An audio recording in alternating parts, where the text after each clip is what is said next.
Please welcome Laura Whitaker.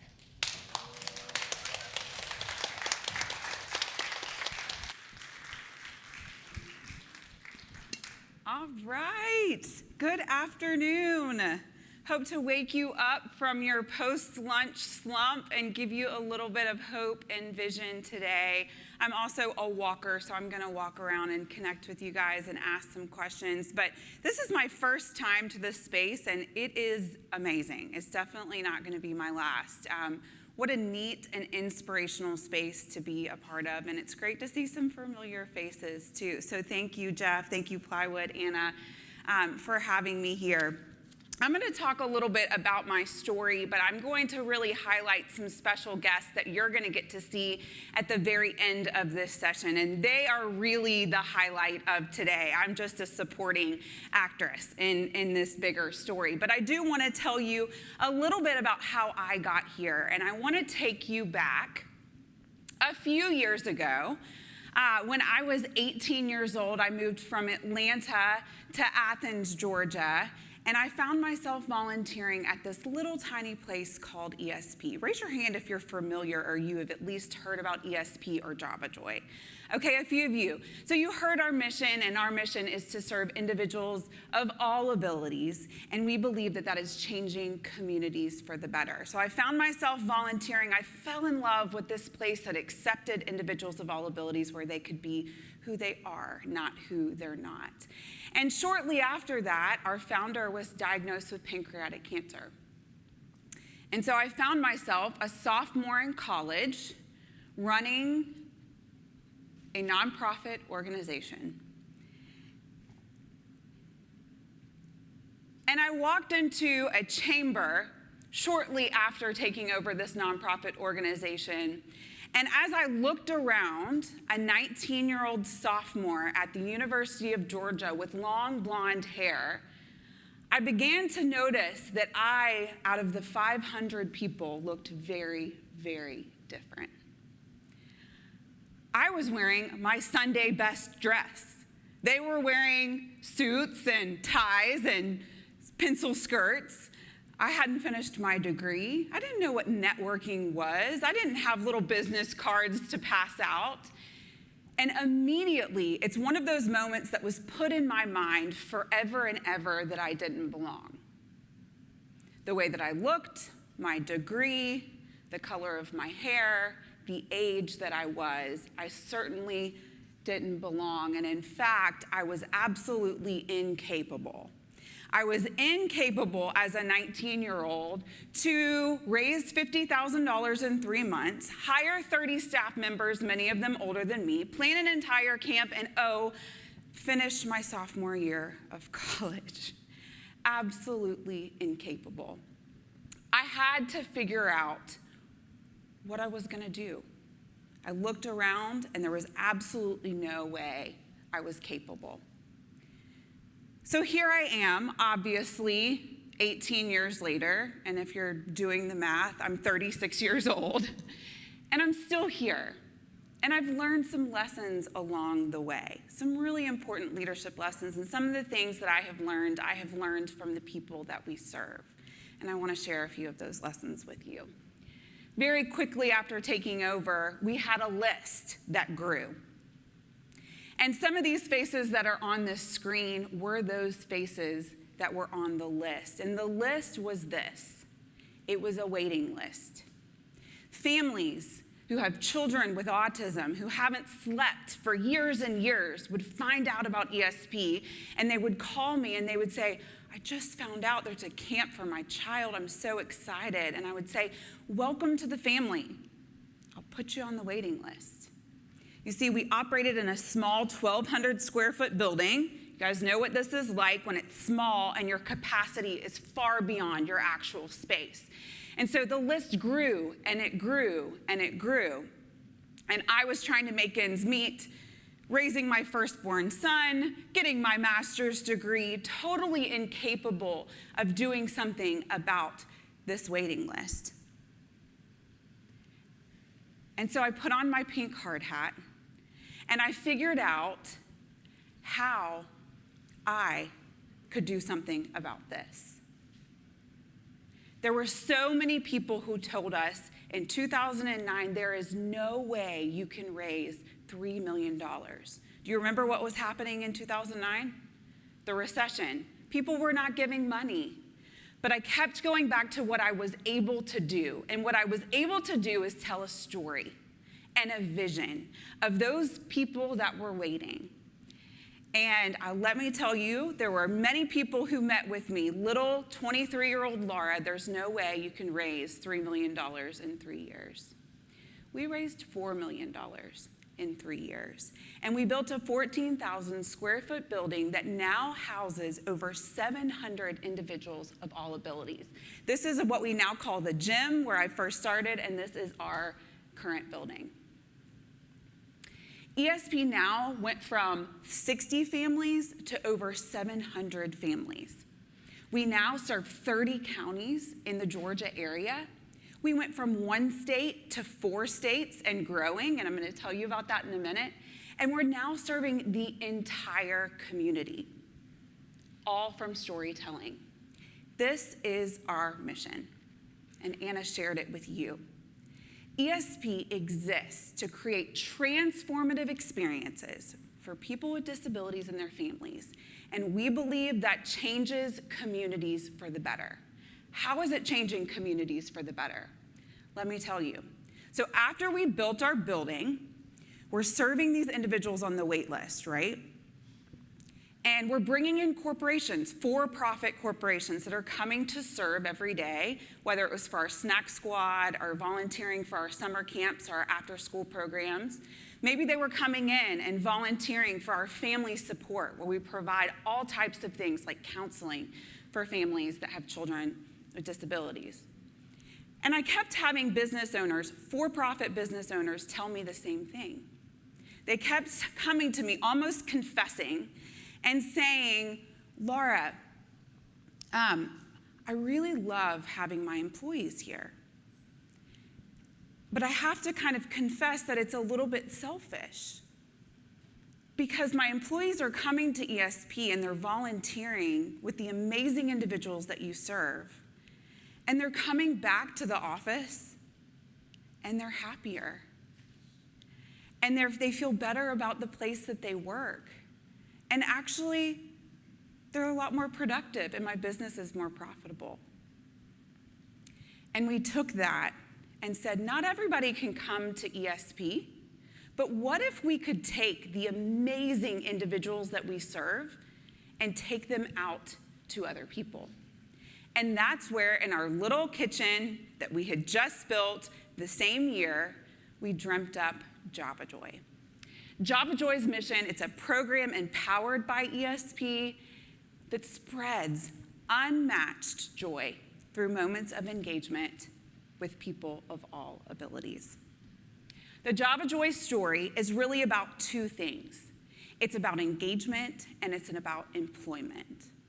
Did you know that 87% of adults with disabilities who want and can work are unemployed?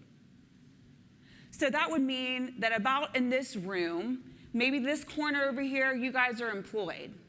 The rest of you, there are no unemployment opportunities for you if you have a disability. Engagement is part of it, teaching people how to engage people with disabilities. But the other part of it that we're trying to work on, one city, one person at a time, is that 87% unemployment rate. Here's the Jabba Joy story. We started with this little coffee cart and said, wait a minute, not all of our corporate partners can come to us, but what if we can go to our corporate partners? And so we loaded up a janitor cart, just an old janitor cart. We slapped the Jabba Joy logo on front of it. We did a Kickstarter campaign and told our community, hey, we want to start this coffee cart. We started at a bank, December of 2016. We had our neighbors and community support us, $10,000 for our Kickstarter campaign. And I will never forget standing there, everyone had their Santa hats on, our janitor cart with the logo slapped on with poster board. 5 individuals who had never had a job, standing there giving hugs, coffee, hug, and joy. And I had a line of business owners asking me, when can I bring this to my business? What is this? Tell me what this is. You can come to me. You can help my employees. You can honor my customers through this engagement opportunity. What a diverse and beautiful opportunity to celebrate people of all abilities. And what we say before every Jabba Joy event is we huddle up our Joyristas, not a barista, but a Joyrista. We huddle them up and we tell them, I can't be a Joyrista. Only you can be a Joyrista. Do what you are able to do. Do what you were created to do. You do that, and they do. Let me go back. Next up, after the coffee cart, we grew. We moved into a trailer and to a larger cart. We had more bookings. I believe we did close to 300 events in 1 year in Athens, Georgia. After that, we were here in Atlanta, serving quite often. We served at the World Congress Center. We served for large businesses. And we were at a mobile IT conference, worldwide sales training meeting, for a company that was rooted in San Francisco. A guy named Andrew went to Ivy League schools, worked his way up, started an IT business, sold the IT business, began to invest in other IT businesses, came down for the worldwide sales training meeting here in Atlanta, experienced Jabba Joy. He got a hug from Colin, we call him Cool Man, one of our original Joyristas, and he said it was the hug that he didn't know that he needed. He walked on stage, changed his presentation, called me 3 days later from San Francisco, and he said, I will do anything to bring Jabba Joy to San Francisco. And so 9 months later, we loaded up the original 5, and we flew them on Delta with their Jabba Joy logos and their name tags, and they went on their first ever business trip. They flew across the country. They trained an additional 19 Joyristas who had also never had a job. And at the very end of the week, we were in Airbnb, we were in Lyft, we were in the Transamerica building, you name it. At the very end of the week, we loaded up in a presentation hall very similar to this, and the Athens Joyristas got to present the San Francisco Joyristas with their white apron. A moment of celebration for what people are able to do. Not what they're not able to do, but what they are able to do. Lots of tears. From there, it flew. San Francisco turned into Atlanta. Atlanta turned into Rome, Georgia. And this past November, despite COVID, we took the leap and said, you know what? We were supposed to launch last spring and said, hugs may not happen. They may happen air hugs or they may happen virtually, but people need joy now more than ever. And so we launched in November in Atlanta and Athens, and we've got 10 other cities that are in the pipeline ready for a Jabba Joy in the future. Oftentimes we think about what we are unable to do and incapable of doing. Many of us may think about what we're capable of doing. Often we don't think about what we are able to do. We have figured out how to make individuals of all abilities employable. Many of them are not just employed at Jabba Joy now, they're being employed in other places that they were exposed to because of Jabba Joy. And we believe that that makes a life that is enjoyable. I'm going to finish by telling you about Nikki. Nikki is one of our original 5 Joyristas. He's about 6'2". He has autism. And so if you know anything about autism, oftentimes what people will see about Nikki is that he may talk a little bit different in a different tone. He may memorize things. The guy can look on YouTube, watch a video one time, and he will know the entire YouTube video by heart. He's an amazing chef. He remembers names. If he has met you one time, he will remember your name 5 years later. Most people would look at Nikki and say, he's incapable of having a job. He misses social cues. He's not able to drive himself. He's incapable. What Jabba Joy did is said, oh, no, no. Nikki is so capable. In fact, he's capable of being a manager. What Nikki does is he memorizes everyone's coffee order.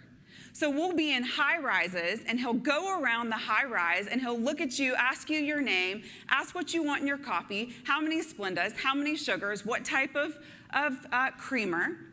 He'll do that for 50 other people, remember all of it without writing it down, and then deliver perfectly. What is he able to do? He calls himself the coffee fairy, which is why we put wings on him. And he definitely is. Let me tell you, my favorite memory was when he was an Airbnb corporate. We're in the middle of the cafeteria, and he is yelling, pre-COVID, free hugs, y'all, free hugs. And in San Francisco, I was like, I don't know if this is gonna go over well or not.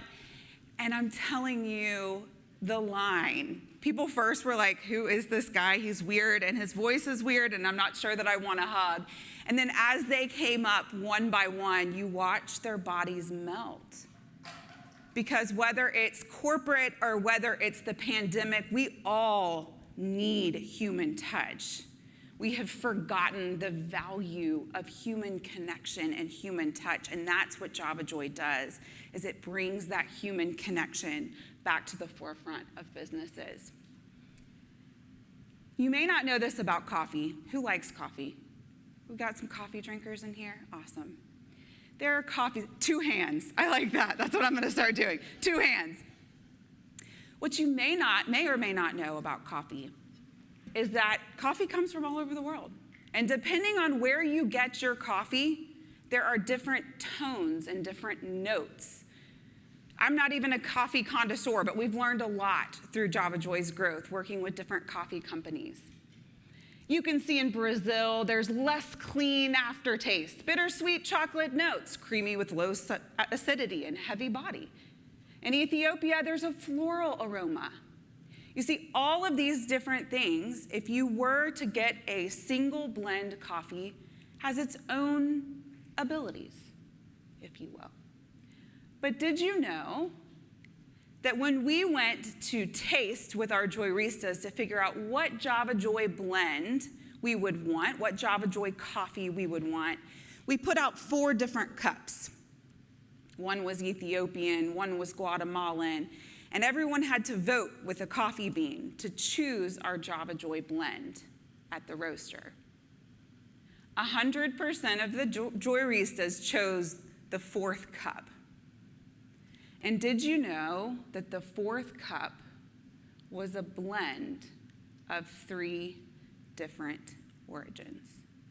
You see, the #1 requested coffee, if you go to a coffee shop and you just get their regular cup of coffee, it is a blend of different origins, of different abilities. And that is what we believe at Jabba Joy.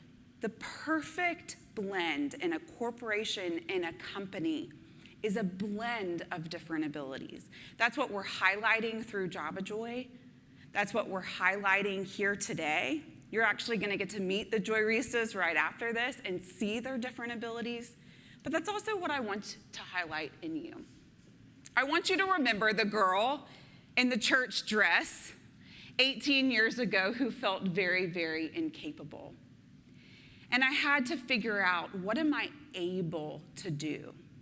And that ability, or those abilities, transferred into highlighting the abilities of the 40 staff that work with us, the 2,000 volunteers, and now the Joyristas all across the country that are highlighting their abilities and what they are able to do. Joy is found where abilities abound. I'm super excited. I'm going to let you guys ask some questions. This is a very short version of a very, very big and long story, but I wanted to give you a taste of all of it and what abilities mean to us. But after this, after the question and answer, even if you've already had 5 cups of coffee today, which is me because I woke up at 5 a.m. With my 8-year-old, I would love for you to take the opportunity to go and connect with our Joyristas. We have 3 Joyristas here today. each individually beautiful stories. And I want to encourage you, at least get a hug or an air hug if you're not comfortable. We're now asking, do you want a real hug or an air hug? So you can get either one. We've got Jabba Joy swag. But when you see us around town, give us a little honk. You'll see our truck and trailer outside. And if you know of any businesses that would be interested in booking Jabba Joy, we would love the opportunity to partner with you. So, yeah. Laura? Yeah. Let's sit down. Awesome.